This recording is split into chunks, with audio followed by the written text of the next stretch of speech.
Howdy and welcome back to the farm, everybody. I'm Dave with Nelson Creek Farms, coming to you today, which is part 2 of the unboxing and assembly of a new drum mower. Yes, it is. It is a beautiful 22nd of April. It's a Monday, and even though we got a little bit of breeze blowing, it is warmed up into the low 70s this afternoon. So what are we doing this afternoon? Well, we're going to put this thing together, so stay tuned. We'll show you how all that goes. Well, the next thing to do is to get this mounted onto the deck there. That notch down there and that ring right there fit on this end of this. There's belt drive or gear drive or something. I think it's belt drive in between the drums. And yeah, PTO shaft's got a hook on here, but that arm thing attaches here. So we're going to get that on next. At this point, I'm going to tell you I'm probably doing something horribly wrong here. And that is there's no assembly how-to book with this thing. So I'm kind of guessing as I go by looking at the manual that tells how to operate this thing. So yeah, I don't know if I'm just missing it in the packaging or haven't found it yet or what. But I'm trying to assemble this based off the way I think it should go. So we'll soon find out if I'm right or not. Yeah.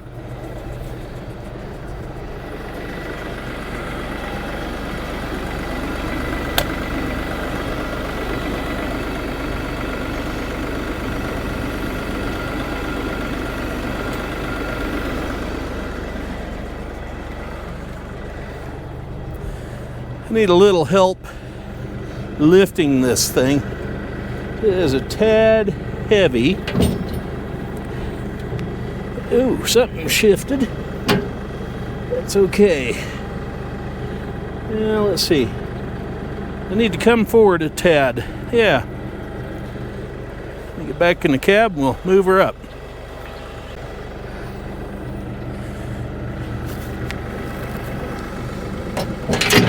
Whoa, hello. Well, I found all the belts are here in this hole that I was going to put my hand into and use as a grab handle.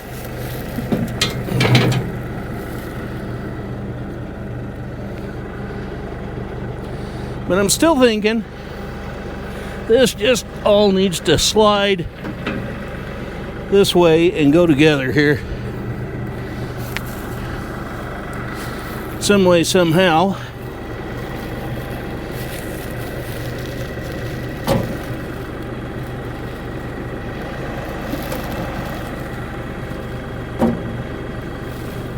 Okay, got to come down a bit.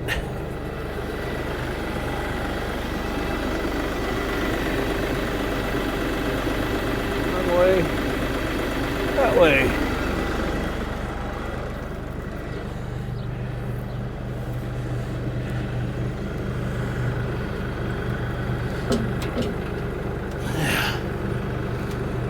Oh, I see what I did. I slipped off that pin back here.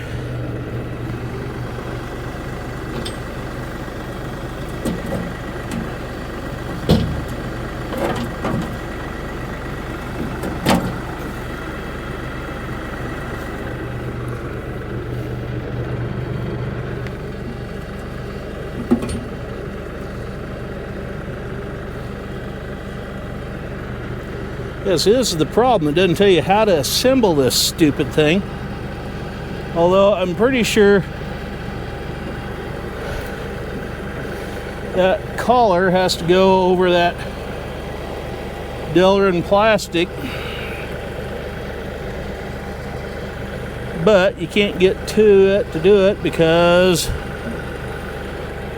this tin shield is in the way. So I'm going to have to grab a nut and bolt, loosen that up, and slide the thing over. Oh, no, I don't. Yeah, anyway, I got to slide it this way. So we'll shut that off for right at the minute. I'll get that attached, and we'll be back. Okay, next up is to pull this part here, oop, just dropped the nut. I dropped the nut. Oh boy. Okay, there is that.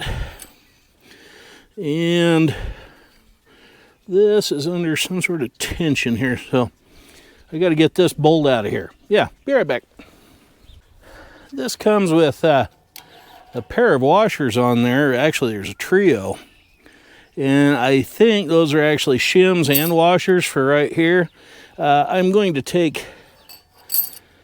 Yeah, I'm going to leave them all on there for right at the minute. And we'll set the A-frame on there for the top link, just to see what all it does, because those may be wear shims. Oh, no, they do have to come off, because this whole thing has to slide down on top of there. Like I said, I'm guessing, and by golly, in the assembly on this thing. Okay. This end here needs to come up, and I'm not lifting that. So let me get the tractor over here. We'll chain on there and lift this up.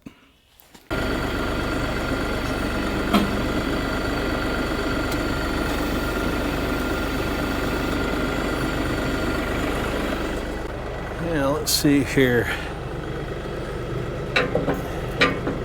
It's got to go down on there like that. And there's those washers on top of there. And I wonder what I did with the bolt. Anyway, I got to put the bolt back in there, bolt this together, and we're good to go there, I think. But I think there's something else that's got to go in there, so I'll have to look at the book for a minute. As I was assembling all of this right here, with this 3-point hitch thing, I was wondering why it rotated this way. Yeah, that's high quality stuff. See there's some bronze bushings there on that pivot shaft down in there. Yeah, high quality stuff. And I finally figured out why. And I figured out who made this thing. I don't know if you can see that or not. Anyway, there's the name of the outfit that has made this thing. So yeah, I'm going to look them up, and might have to get parts from them or something. The reason why that 3-point hitch assembly tips, I've seen, well, Ian Poland over at Farmer P on YouTube has a hedgerows that he uses a flail mower on. Well, the ones of these mowers that I've seen, the mower stuck straight out the back of the tractor when you're in transport mode, and then swings over to the side when you're cutting. I didn't realize it when I bought this one, but it also tips up. So like Farmer P, I can actually mow hedges or trim back hedgerows, the sides of them, with this thing. Yeah, that's an added bonus. Didn't know I had the ability to do that when I ordered it. So that's kind of cool. This is one heck of a big pin to hold the landing gear foot with. Yeah, so I think I'd better probably get that installed here in short order. So that'll hold this thing up off the ground. Yeah. A little bit of grab on it. There we go. Let's see now. Where's the holes at? Right there. Line them up, and yeah, this isn't big enough. I can put my finger in it to pull it. Where's it? Where are we not lining up here? Huh. Okay. We're not lining up at the hole.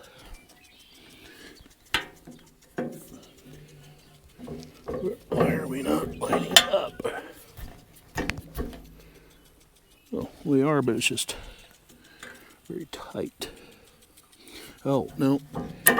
Turn the leg around. That way, yeah. Apparently there's a front and a back on this thing.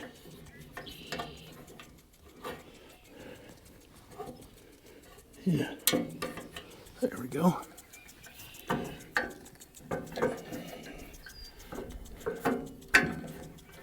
Yeah. There we go. Yeah, there's a front and back on that.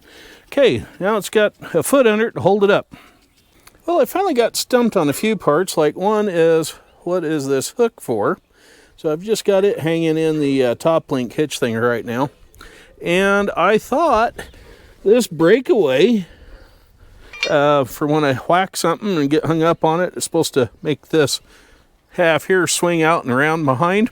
I thought it was to hook on that pin there, and the other end of it was to go into that slot.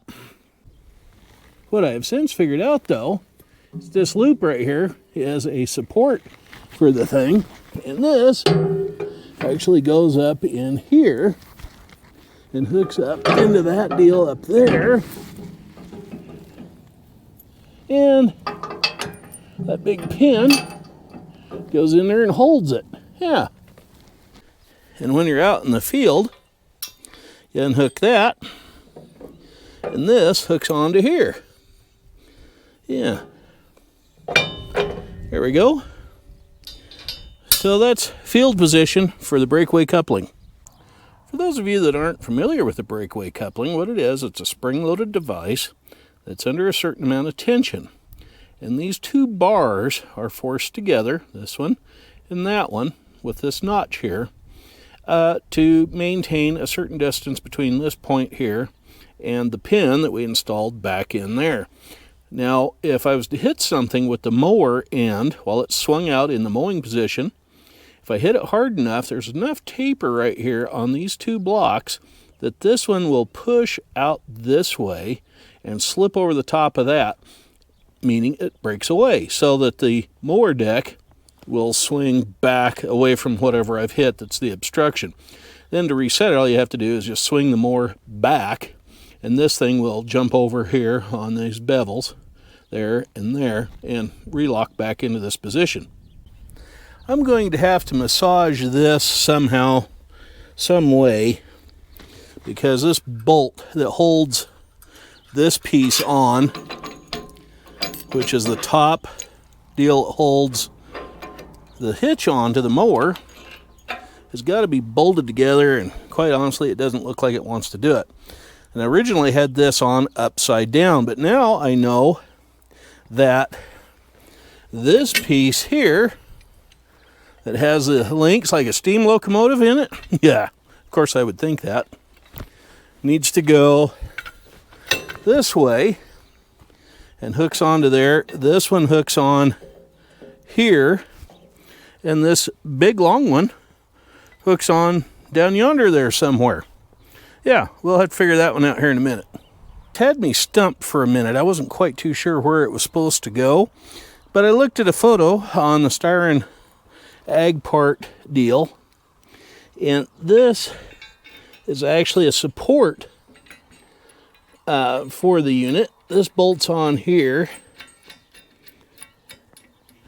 kind of like so, and then this one goes on here. That one has a nut welded to the inside of the deal. This one doesn't, so this one's going to be kind of a trick to need a combination wrench to hold that nut inside of there. But for now, I'm just going to put it together loose, and we'll tighten it up later once we're sure everything fits and I got it in the right spot. That would help. So Matt Styron, if you're watching, how about you include a how-to put together manual in these things, huh? Be a little bit helpful. Now, assuming you're going to be running this thing, you're switching it from transport mode to operation mode, the decal should be to the back. I don't know that for a fact, though, because, again, there's no manual that tells how to put this silly thing together. So I'm doing pretty good by looking at the photos and going the hard way around about doing it. Anyway, this fits in here. I get it all lined up right. Goes something like that. Another washer on this side, and a key. Yeah, something kind of like that. And then this key or pin gets pulled out down here.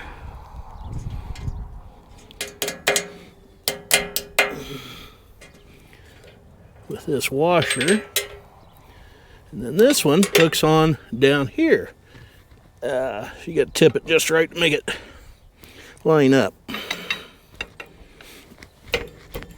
Oh, then we're full of powder coat. So, yeah, got to get rid of some of that powder coating before that'll go on, but that's where that goes.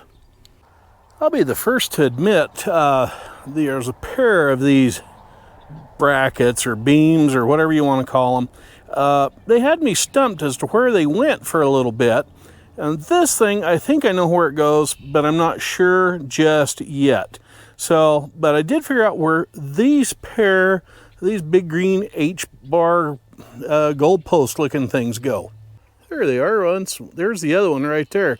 And there is a left and right version of those.